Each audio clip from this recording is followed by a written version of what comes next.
ओम शांति प्रातः मूल्य। ओम शांति बाप दादा 26/12/2024 के परमात्मा मधुर महाभाग। मीठे बच्चे, तुम अभी पढ़ाई पढ़ रहे हो। ये पढ़ाई पतित से पावन बनने की है। तुम्हें ये पढ़ना और पढ़ाना है। प्रश्न है, दुनिया में कौन सा ज्ञान होते हुए भी अज्ञान अंधेरा है?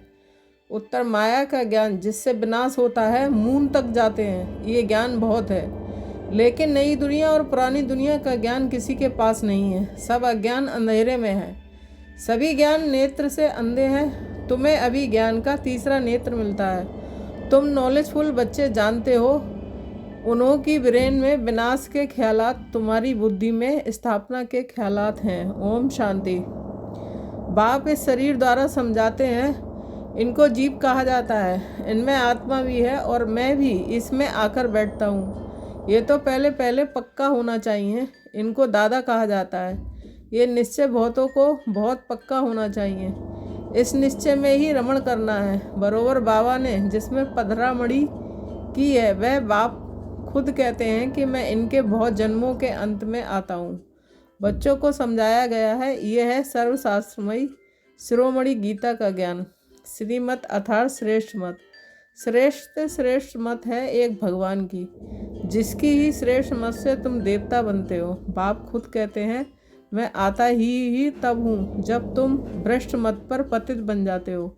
मनुष्य देवता बनने का अर्थ भी समझना है। मनुष्य विकारी मनुष्य निर्विकारी देवता बनाने बाप आते हैं। सतयुग में मनुष्य ही रहते हैं, परंतु देवी गुण वाले। अभी कलयुग में है सभी आसुरी गुण वाले।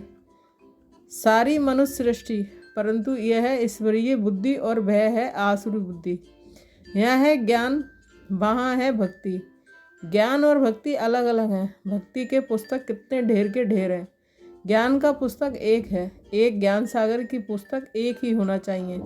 जो भी धर्म स्थापन करते हैं उनका पुस्तक भी एक ही होता है, जिसको रिलीजियस बुक कहा जाता है। पहली रिलीजियस बुक है गीता। पहला आदि सनातन देवी देवता धर्म है, ना कि हिंदू धर्म। मनुष्य समझते हैं गीता से हिंदू धर्म स्थापन हुआ है। गीता का ज्ञान श्री कृष्ण ने दिया है। कब दिया? परंपरा से। कोई शास्त्र में शिव भगवानवास तो है नहीं।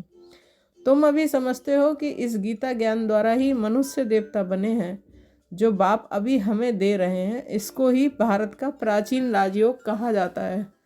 जिस गीता में ही काम महाशत्रु लिखा हुआ है, इस शत्रु ने ही तुम्हें हार खिलाई है। बाप इस पर ही जीत पहनाकर जगत जीत विश्व का मालिक बनाते हैं। बेहद का बाप बैठ इनके द्वारा तुमको पढ़ाते हैं। वह है सभी आत्माओं का बाप। वह फिर है सभी मनुष्य आत्माओं का बेहद का बाप। नाम ही है प्रजापिता ब्रह्मा। तुम किससे पूछ सकते हो कि ब्रह्मा के बाप का नाम क्या है? तो मुझ पढ़ेंगे। ब्रह्मा विष्णु शंकर, इन तीनों का बाप कोई होगा ना। ब्रह्मा विष्णु शंकर सूक्ष्म तन में देवताएं हैं। उनके ऊपर है शिव। बच्चे जानते हैं शिव बाबा के जो बच्चे आत्माएं हैं, उन्होंने शरीर धारण किया है। वह तो सदैव निराकार परमपिता परमात्मा है। आत्मा ही शरीर द्वारा कहती है परमपिता। कितनी सहज बात है। इनको कहा जाता है अल्प और बे की पढ़ाई। कौन पढ़ाते हैं? गीता का ज्ञान किसने सुनाया? श्री कृष्ण को तो भगवान कहा नहीं जाता है। वह तो देहधारी है, ताजधारी है। शिव तो है निराकार। इन पर जो कोई ताज आदि है नहीं, वही ज्ञान का सागर है। बाप ही बीज रूप चेतन है। तुम भी चेतन हो। सभी झाड़ों के आदि मध्य अंत को तुम जानते हो। भल तुम माली नहीं हो, परंतु समझ सकते हो कि बीज कैसे डालते हैं, उनसे झाड़ कैसे निकलता है। वह है जड़, यह है चेतन। आत्मा को चेतन कहा जाता है। तुम्हारी आत्मा में ही ज्ञान है और किसी आत्मा में ज्ञान हो नहीं सकता। तो बाप चेतन मनुष्य सृष्टि का बीज रूप है।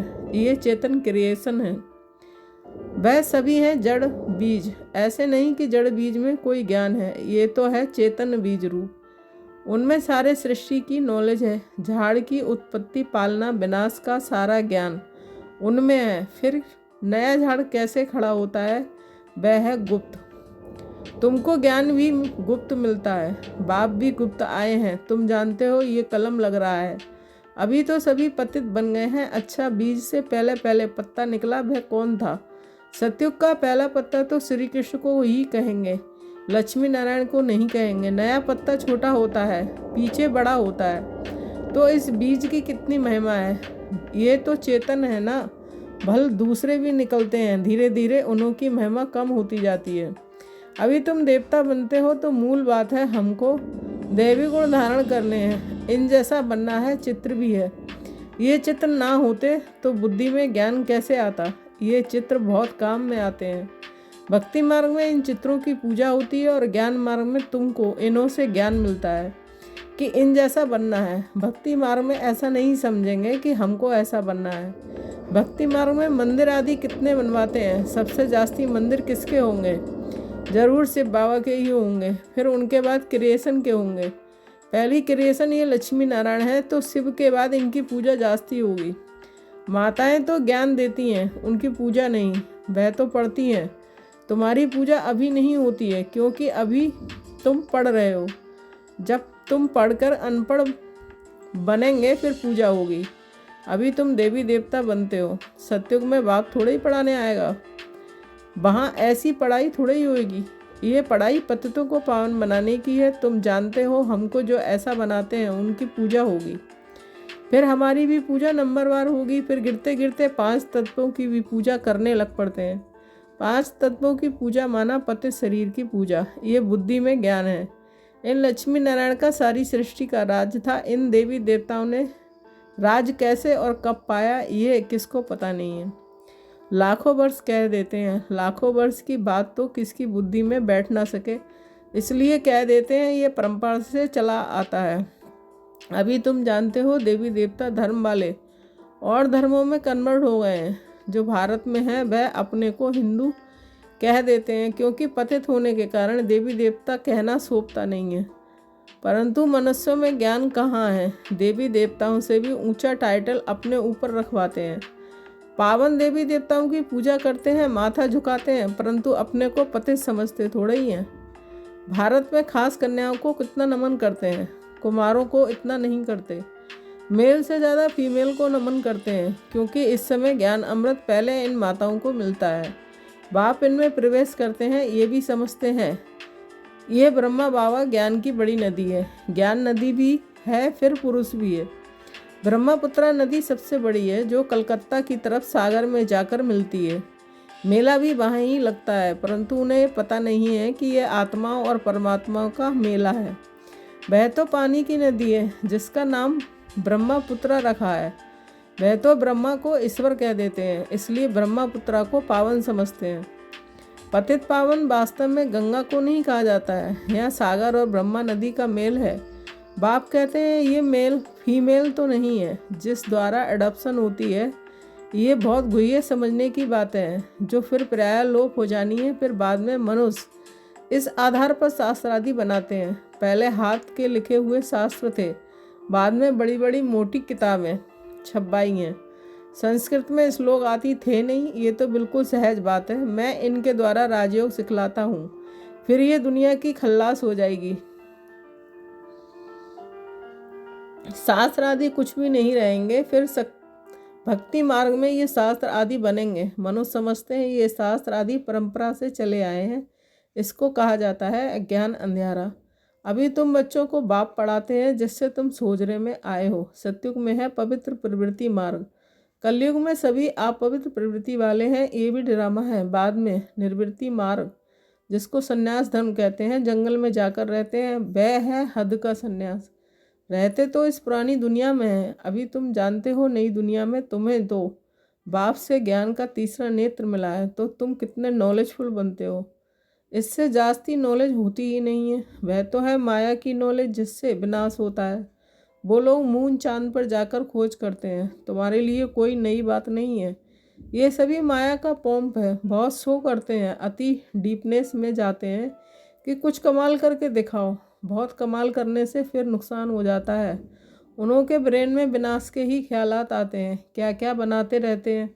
बनाने वाले जानते हैं इससे ही विनाश होगा, ट्रायल भी करते रहते हैं। कहते भी हैं 2 बिल्ले लड़े, माखन तीसरा खा गया। कहानी तो छोटी है परंतु खेल कितना बड़ा है। नाम इनों का ही बाला है, इनके द्वारा ही विनाश की नूंद है। कोई तो निमित्त बनता है ना। क्रिश्चियन लोग समझते हैं पैराडाइज था, पर हम नहीं थे। इस्लामी बौद्ध भी नहीं थे, फिर भी क्रिश्चियन लोगों की समझ अच्छी है।